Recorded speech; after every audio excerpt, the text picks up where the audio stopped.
Episode की शुरुआत में वांग जुआन अपनी उसी फायर एलिमेंट टेक्निक को और जो उसको डिवाइन सेंस मिला था उसको और अच्छी तरह से प्रैक्टिस करने की कोशिश कर रहा था ताकि वो उसको और स्ट्रॉन्ग बना सके। तो जब वो अपनी प्रैक्टिस कर रहा होता है ना, उसको ऐसा लगता है कि वक्त बिल्कुल थम सा चुका है, सब कुछ एकदम स्टॉप हो गया है। वो हर एक चीज की आहट तक के महसूस कर पा रहा था। और जब वो यहाँ पर कल्टीवेशन कर रहा होता है, अचानक में वो जाकर किसी और एक वर्ल्ड के अंदर टेलीपोर्ट हो जाता है। ये वर्ल्ड बहुत ज्यादा मिस्टीरियस और बिल्कुल एंशिएंट वर्ल्ड लग रहा था, जिस तरह के वर्ल्ड को हम बाकी के डोंगुआ वगैरह में देखते हैं। तो यहाँ पर आने के बाद वांग जुआन कहने लग जाता है कि अगर ये सपना नहीं है ना, तो ये बहुत ज्यादा रियल दिख रहा है। ऐसा नहीं लग रहा मुझे कि मैं सपना देख रहा, बल्कि ऐसा लग रहा है कि सच में मैं इस जगह पर आकर पहुंच चुका हूँ। आखिर दुनिया में ऐसी कोई जगह हो सकती है जहाँ पर स्पिरिचुअल ऑरा इतना ज्यादा स्ट्रॉन्ग लग रहा है मुझे। ऐसा लग रहा है कि मैं पुराने एंशिएंट वर्ल्ड के अंदर पहुंच चुका हूँ। तभी अचानक में वहां पर कई सारी टेक्निक्स, स्पेल्स वगैरह के पेपर आते हैं और वो वांग जुआन को चारों तरफ से घेर चुके थे। वो कई सारे एंशिएंट टेक्स्ट वगैरह के ना बीच में आकर ही खड़ा हो जाता है। वो हैरान हो चुका था कि ये क्या चीज है। वो कहने लग जाता है वांग जुआन की यहाँ पर दुनिया भर की हर एक टेक्निक, हर एक किताब मौजूद है जिनके बारे में मैंने आज तक के सुना था। वो ट्राई करने की कोशिश करता है कि चलो एक एम्पायर की टेक्निक वाली किताब को मैं मांग कर देखता हूँ क्या मुझे वो मिलता है। तो जैसे वो उसको कहता है ना, वहां पर एक किताब खुद उसके पास उठ कर आ चुकी थी। और सच में ये वही किताब थी जिसके बारे में वांग जुआन ने कहा था। जैसे वो किताब वांग जुआन के पास है कि वो किताब के अंदर की लिखी हुई टेक्निक ना अपने आप ही एक्टिवेट हो जाती है और सीधे चली जाती है वांग जुआन के अंदर। वांग जुआन कहता है कि ये क्या हो रहा है मेरे साथ। ऐसा लग रहा है कि दुनिया भर का हर एक नॉलेज जो है ना वो मेरे दिमाग में घुस रहा है। यहाँ पर मौजूद हर एक टेक्निक मेरे दिमाग के अंदर स्टोर हो रही है। ये क्या हो रहा है मेरे साथ, मुझे तो वो समझ ही नहीं आ रहा। और जो भी हो रहा है ना, यहाँ पर मुझे इतना अच्छा महसूस हो रहा है जिसका हिसाब भी नहीं लगाया जा सकता है। ऐसा लग रहा है कि मैं दुनिया भर की हर एक टेक्निक को सीख रहा हूँ। मैंने बिल्कुल भी नहीं सोचा था कि इस तरह का अजूबा कभी जिंदगी में मेरे साथ होगा। लेकिन जो भी ये हो रहा है ना, अनइमेजिनेबल है। देखते देखते सारी की सारी टेक्निक ना वांग जुआन के अंदर जा चुकी थी। और वांग जुआन कहता है कि कहीं ऐसा तो नहीं कि ये कोई एंशिएंट सीक्रेट रैंक होगा जहाँ पर बहुत सारी टेक्निक वगैरह रखी हुई होंगी और मैं गलती से इसी एंशिएंट सीक्रेट रैंक के अंदर आकर पहुंच गया। इस वजह से मुझे इतनी सारी टेक्निक एक बार के अंदर मिल गई। मुझे यहाँ पर इन टेक्निक्स वगैरह के बारे में तो बहुत इंफॉर्मेशन मिल गई, लेकिन यहाँ पर ये जो अजीब सा ऑरा फैला हुआ है ना, मुझे इनके बारे में कुछ भी नहीं समझ में आ रहा। क्या आखिर ये है, क्या चीज कहाँ से आती है और क्या ये मेरे लिए भी कोई फायदेमंद साबित हो सकते हैं। अभी जो इतनी सारी उसको नॉलेज मिली थी ना, उसके जरिए उसको पता चलता है कि यहाँ पे जो टाइम है ना वो बहुत फास्ट हो जाता है। अगर कल्टीवेशन करने बैठा जाए तो 100 साल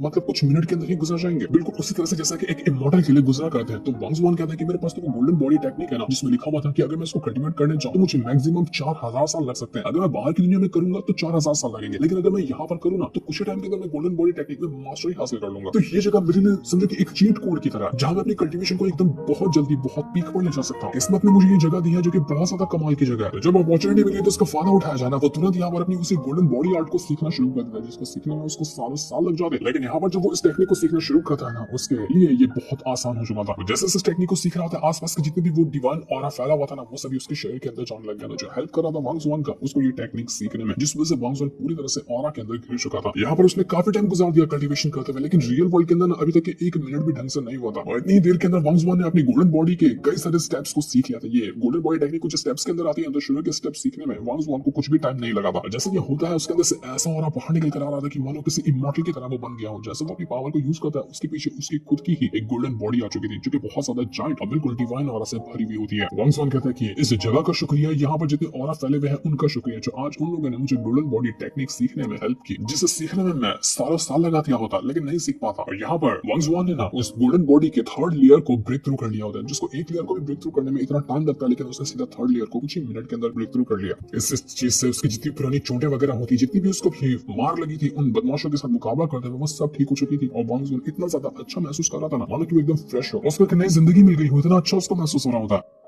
तो जब यहाँ पर वांग जुआन का सारा काम हो जाता है ना, तो वो वहां से बाहर निकल कर आ चुका था। वो वापस से अपने रियल वर्ल्ड के अंदर पहुंच जाता है। और जब यहाँ पर देखता है तो उसको पता चलता है कि जितनी टाइम की मैंने कल्टीवेशन की है ना, न जाने मैंने कितने साल लगा दिए कल्टीवेशन करने में, लेकिन इस वर्ल्ड के अंदर मुझे सिर्फ 5 मिनट लगे। मैं 5 मिनट तक की उस वर्ल्ड के अंदर गया और वहां से मैं लौट कर वापस भी आ गया। और गोल्डन बॉडी के 3 स्टेप्स को भी मैंने सीख लिया। अजूबा हो गया आज रात, तो यहाँ पर मजा ही आ गया। तो रियल वर्ल्ड में आने के बाद ना वांग जुआन ट्राई करता है उसी गोल्डन बॉडी टेक्निक को परफॉर्म करने का, कि क्या सच में यहाँ पर ये golden body technique real world में काम करेगी। तो वो उसी गोल्डन बॉडी टेक्निक को एक्टिवेट कर चुका था। वो देख पाता है कि सच में यहाँ पर वो बॉडी टेक्निक जो है ना वो एक्टिवेट हो रही है। वांग जुआन की खुशी का ठिकाना नहीं था कि यार क्या कमाल की टेक्निक है। मैं इस टेक्निक को जैसे एक्टिवेट कर रहा हूं ना, मेरे शरीर के अंदर ऐसा लग रहा है कि आग लग रही है। ऐसा लग रहा है कि मिसाइल बन रहा है शरीर के अंदर, जो कि एक बार के अंदर फटकर बाहर फेंकाएगा। इतना ज्यादा इमेंस ऑरा मैं महसूस कर पा रहा हूं अपने शरीर के अंदर जब मैं इस टेक्निक को एक्टिवेट करता हूं। तो जिसके बाद वांग जुआन वहीं पे आराम करने के लिए सो जाता है कि यार आज तो बहुत थक गया, आज तो मजे की नींद लूंगा। और अगला दिन जैसे ही होता है ना, हम देख पाते हैं एक कार के अंदर एक बहुत ही ज्यादा सुंदर लड़की है। वो यहाँ पर अपना भविष्यवाणी चेक कर रही थी, जहाँ पर उसको पता चलता है कि आज ना वो एक बहुत ही अच्छे इंसान से मिलने वाली है, जो कि परफेक्ट मैच बनेगा उसके लिए। तो तो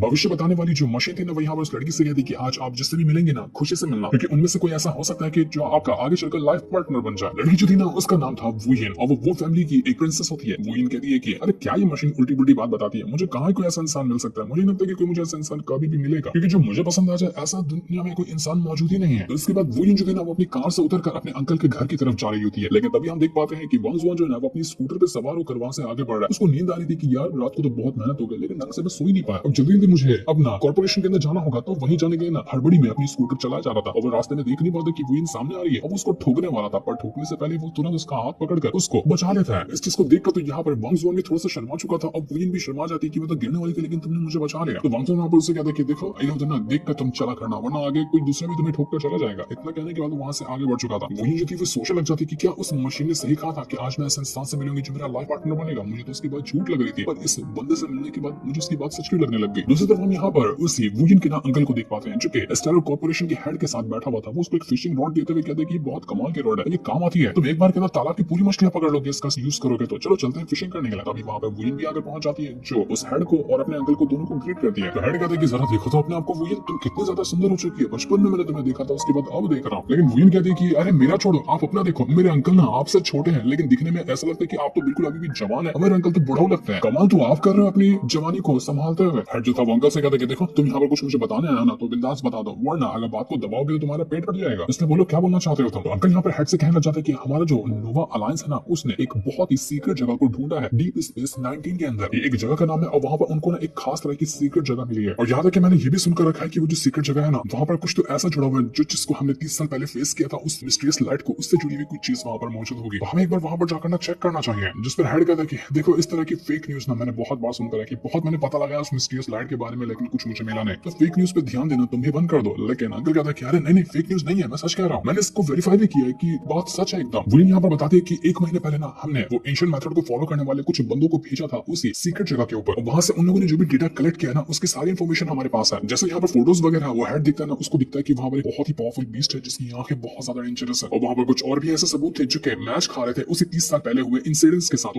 हेड को लगने लग जाता है कि शायद ये बात सच है, उस जगह पर जरूर कुछ ना कुछ जुड़ा होगा उसी 30 साल पहले जो हादसा हुआ था उसका। अंकल कहते हैं कि क्या हुआ हेड, समझ गए ना अब तुम, अब तो तुम्हें यकीन हो गया होगा कि मैं झूठ नहीं कह रहा हूँ। अगर हम दोनों यहाँ पर एक साथ हो जाते हैं ना, तो हम उस सीक्रेट जगह को अच्छे से एक्सप्लोर कर लेंगे। उसके बाद वो जाओ फैमिली, जोंग फैमिली, जितनी भी बुरी फैमिली है ना, वो हमारा कुछ बिगाड़ नहीं पाएंगे। अगर वहां से हमें कुछ कमाल की चीज मिल गई तो क्या कहते हो, हम आपस में हाथ मिला लेते हैं ना, और इस काम को एक साथ अंजाम देते हैं। हेड कहते हैं कि बड़े चालू आदमी हो तुम, इसलिए मुझे मछली का कांटा दे रहे थे ताकि मुझे ही मछली की तरह फंसा सको ना, और देखो तुमने मुझे फंसा लिया, ठीक है हम दोनों एक साथ काम करेंगे। तो अंकल कहते हैं कि मुझे तुमसे यही उम्मीद थी, तुम अकलमंद बंदे हो, सब कुछ समझते हो, लेकिन मैं जो अपनी टीम भेजूंगा ना वहां पर, उसके जितने भी खर्चे होंगे, जितने भी इक्विपमेंट वगैरह होंगे, सब कुछ तुम्हें देने होंगे, सबका खर्चा तुम्हारा लगेगा। तो अंकल इस चीज के लिए तैयार हो चुका था।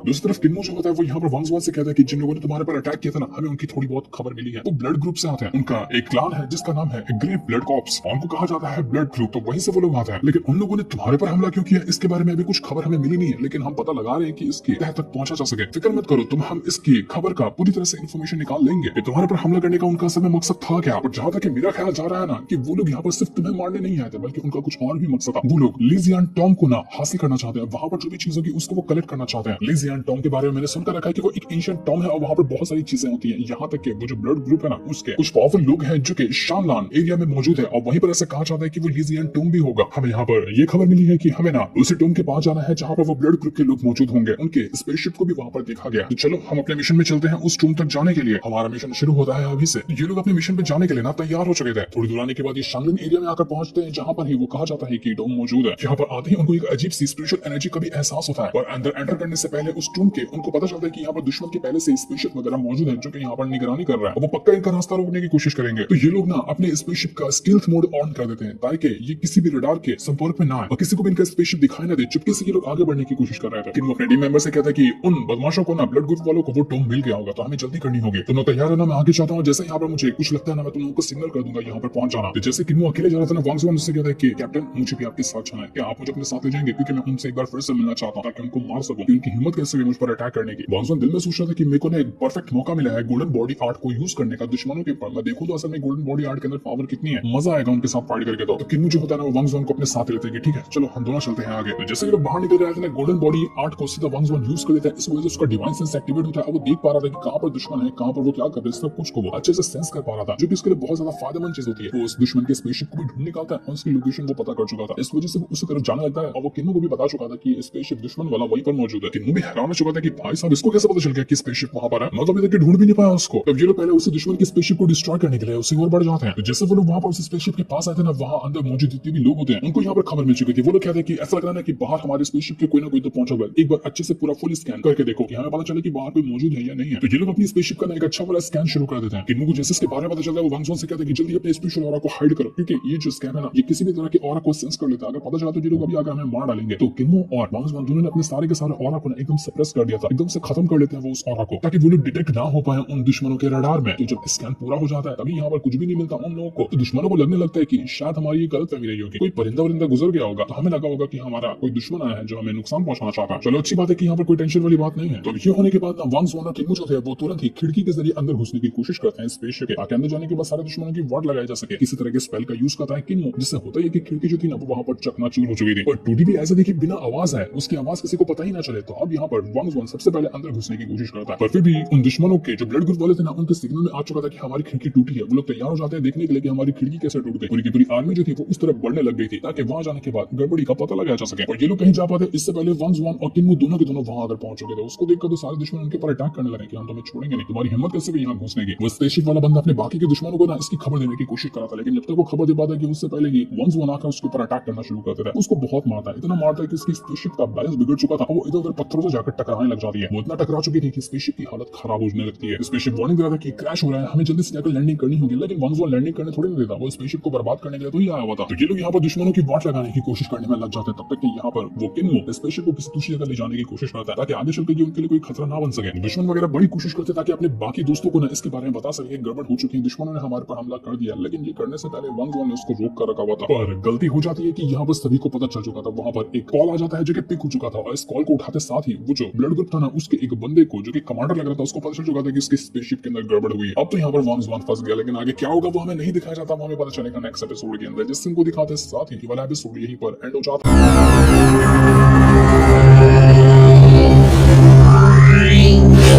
है।